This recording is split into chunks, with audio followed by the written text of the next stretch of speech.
Today we'll finish up with Book 4. There's a sequence of propositions concerning the free man, starting at proposition 67. So I'll skip over proposition 65 and 66, which just say that the man who follows the dictates of reason knows how to pursue the greater of two goods and the lesser of two evils, knows how to defer gratification, and go straight to the scholium to proposition 66, where Spinoza says we now see the difference between a man who is led solely by emotion or opinion and a man who is led by reason. The former, whether he will or no, performs actions whereof he is utterly ignorant. So for Spinoza, the man who is led by passion does not understand what causes him to act in one way or another. The latter, the man who is led by reason, is his own master and only performs such actions as he knows are of primary importance in life and therefore chiefly desires. Wherefore I called the former a slave and the latter a free man, concerning whose disposition and manner of life it will be well to make a few observations. I think the first thing to note here is Spinoza's usage of the term free man. As you know, for Spinoza, everything, without exception, is determined or necessitated by God. So what he means to say that a man is free is simply that he has the ability to act in accordance with the laws of his nature, that he is self-determining rather than determined by circumstances external to himself. And you realize, if you think about it, that this is perfectly consistent with Spinoza's absolute determinism. But it does take a bit of adjusting to get used to this idea. Spinoza would say that, for example, the Energizer bunny, if you remember that ad from TV, the Energizer bunny is free as long as its battery doesn't run out, because it is able to act always in accordance with the laws of its nature.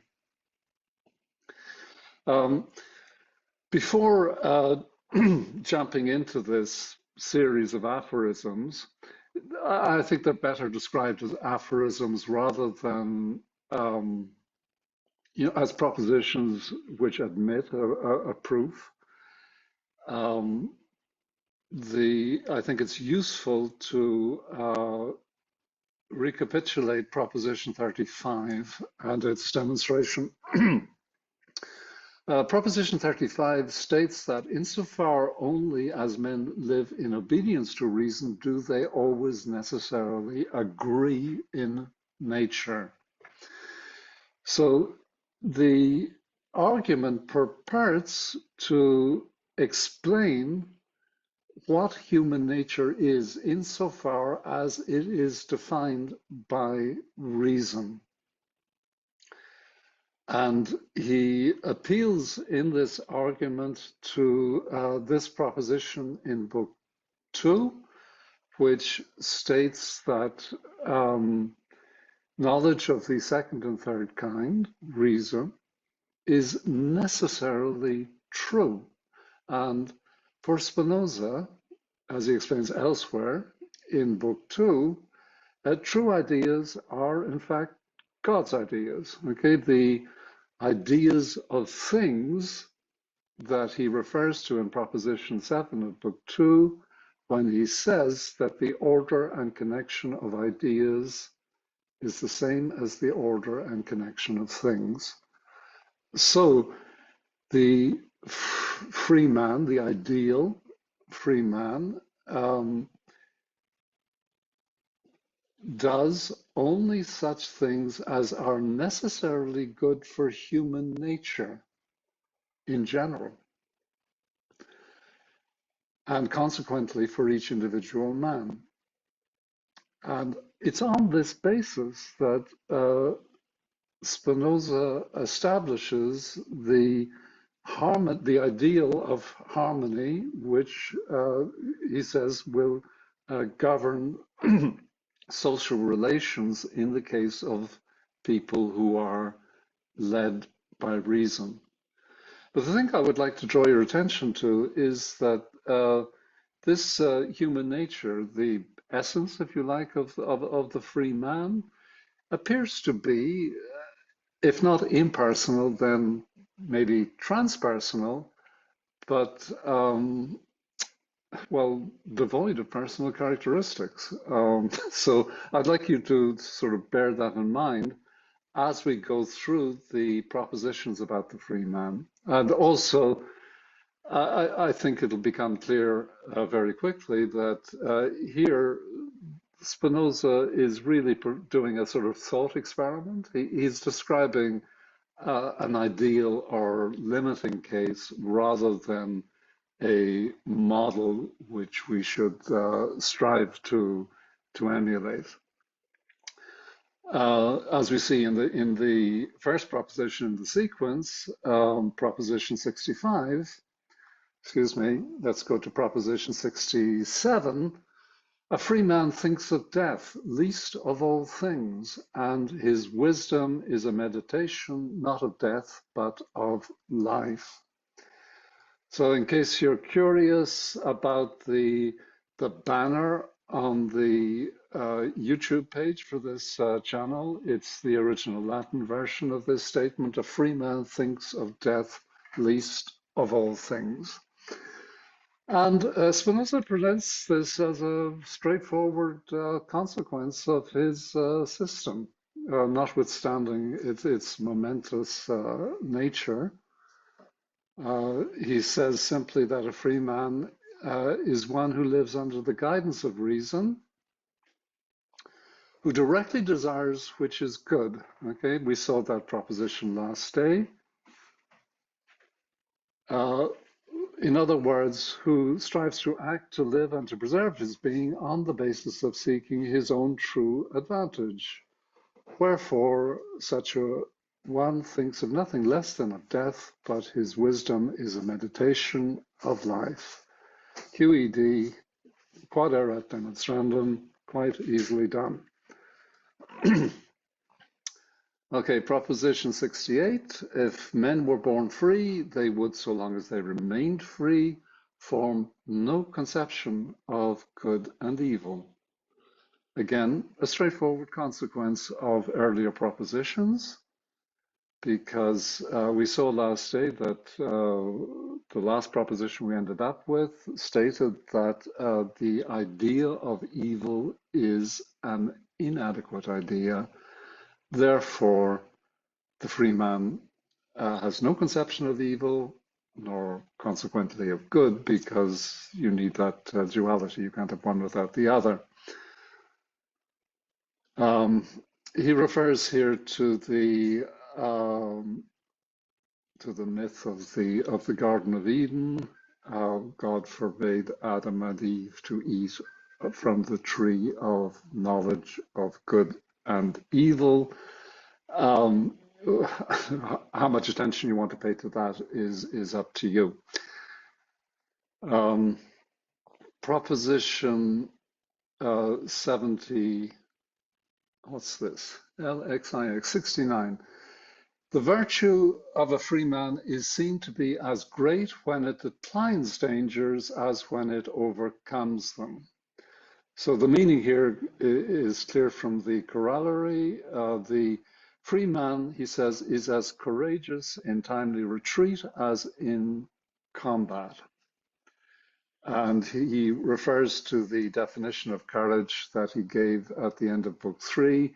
It's one of the two active emotions that he defined there, and it's just the desire to live according to the dictates of reason, seeking one's own true advantage.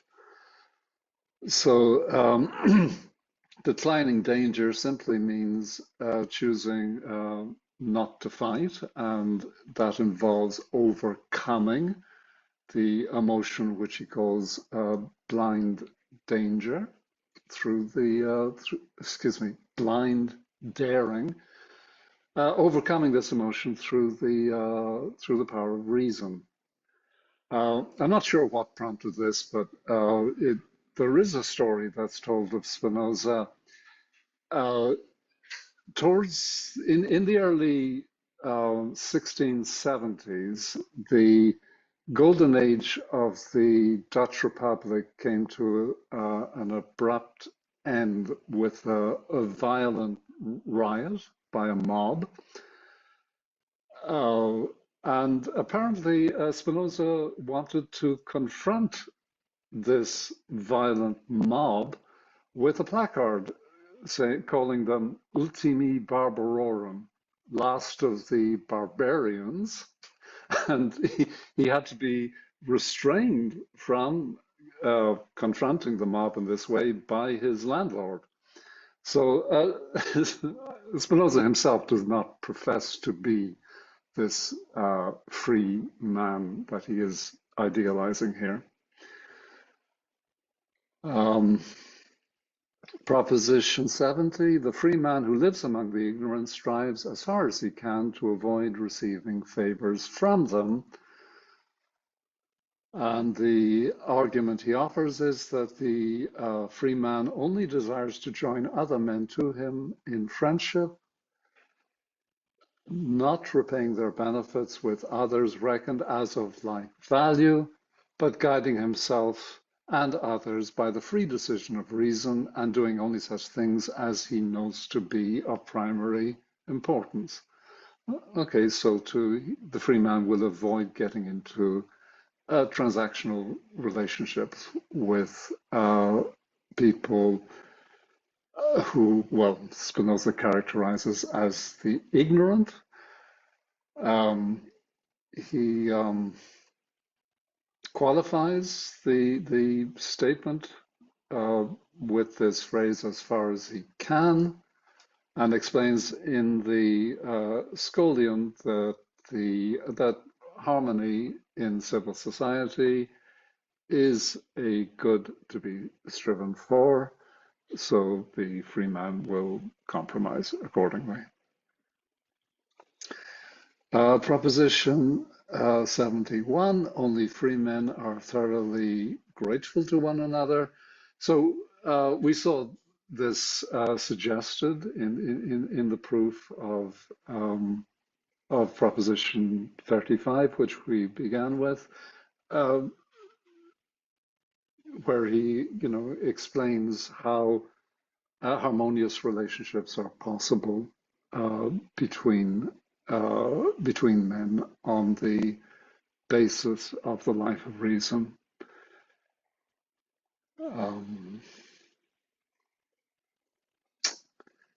And here, Proposition 72 states that the free man never acts fraudulently, but always in good faith. This proposition, of course, has caused a good deal of controversy, and there doesn't really seem to be a satisfactory way of understanding what this means. Let's read the proof that Spinoza offers. If it be asked, what should a man's conduct be in a case where he could, by breaking faith, free himself from the danger of present death? Would not his plan of self-preservation completely persuade him to deceive? This may be answered by pointing out that if reason persuaded him to act thus, it would persuade all men to act in a similar manner, in which case reason would persuade men not to agree in good faith, to unite their forces, or to have laws in common, that is, not to have any general laws, which is absurd. So this statement is surprising given how much sound common sense Spinoza has evinced in the whole sequence of propositions leading up to this. Um, I think, okay, we have to sort of make an effort to understand what Spinoza could be thinking of before uh, deciding whether this needs to be rejected out of hand. The If you refer back to the demonstration of proposition 35 that I started out with, where he describes the essence or nature of the free man, it appears to be, in Spinoza's mind, something that is impersonal or transpersonal. An ideal human nature which is common to people who are led uh, by reason. So it appears that the self that the free man is striving to preserve in this hypothetical situation that Spinoza is describing, where somebody has put a gun to his head, that this self is not personal at all. Um, And in that way, I suppose you could make sense of this claim that he will face death rather than tell a lie.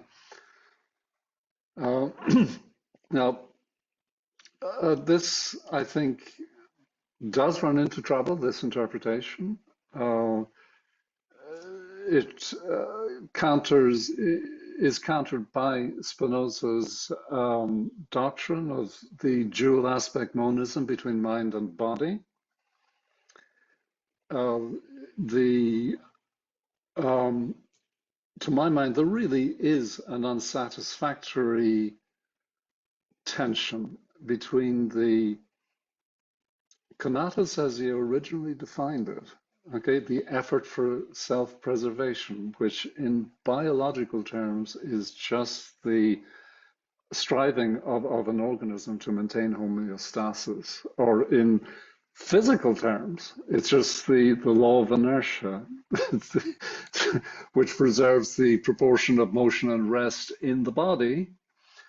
That was his original definition of conatus, but then he developed it into a different conception, where he goes on to talk about the power of the understanding.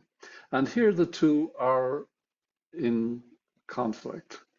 And Spinoza makes it clear that if push comes to shove, then the power of understanding is more valuable in his eyes than the preservation of the body. I personally don't, follow him here. I don't think it's actually necessary to adhere to this strict dual aspect monism between mind and body in order to follow Spinoza's doctrine. I mean, it's enough to understand that the mind is a very limited, crude, statistical model of the body and its interactions with its environment, which is nonetheless capable of understanding, and capable of understanding to a much higher degree than the body is capable of mastering its physical environment. But this proposition is a problem for understanding Spinoza, and the problem is going to reoccur in Book 5.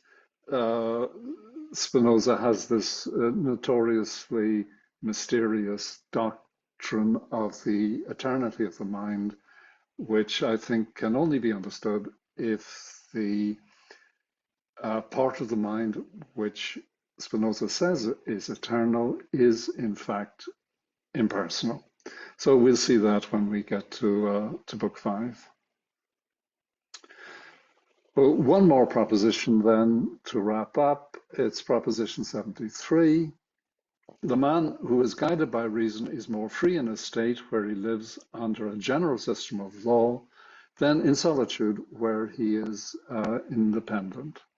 So for Spinoza, contrary to Hobbes, the state is a means whereby human flourishing is ensured. It's not merely a necessary evil, something that is necessary to prevent the war of all against all. Finally, the Scholium, I'll read a few excerpts from that. He says of the strong man, remember, strong and powerful and virtuous, these are all synonymous. The strong man, he hates no man, is angry with no man, envies no man, is indignant with no man, despises no man, and least of all things is proud. And he says that these propositions can be easily proved from propositions he has previously given to the effect that hatred should be overcome with love, that every man should desire for others the good which he seeks for himself.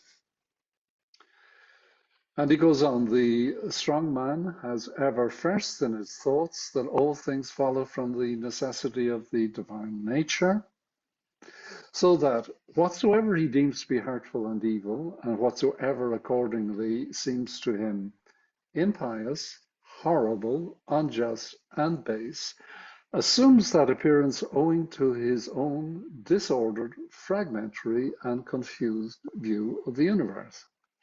Wherefore, he strives before all things to conceive things as they really are, and to remove the hindrances to true knowledge, such as are hatred, anger, envy, derision, pride, and similar emotions, which I have mentioned above.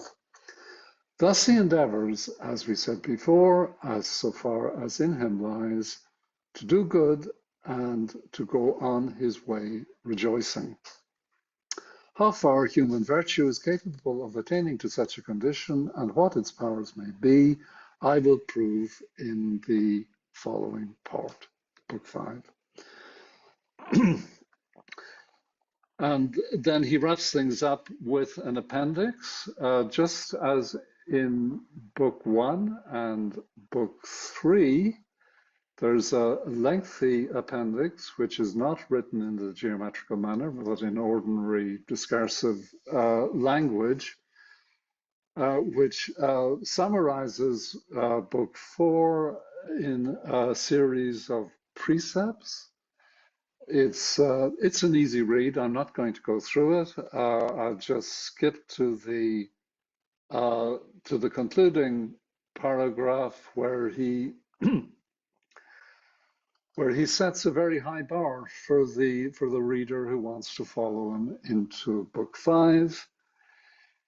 Insofar as we are intelligent beings, we cannot desire anything save that which is necessary, nor yield absolute acquiescence to anything save to that which is true. This is the keystone of Spinoza's ethical system. Wherefore, insofar as we have a right understanding of these things, the endeavor of the better part of ourselves is in harmony with the order of nature as a whole.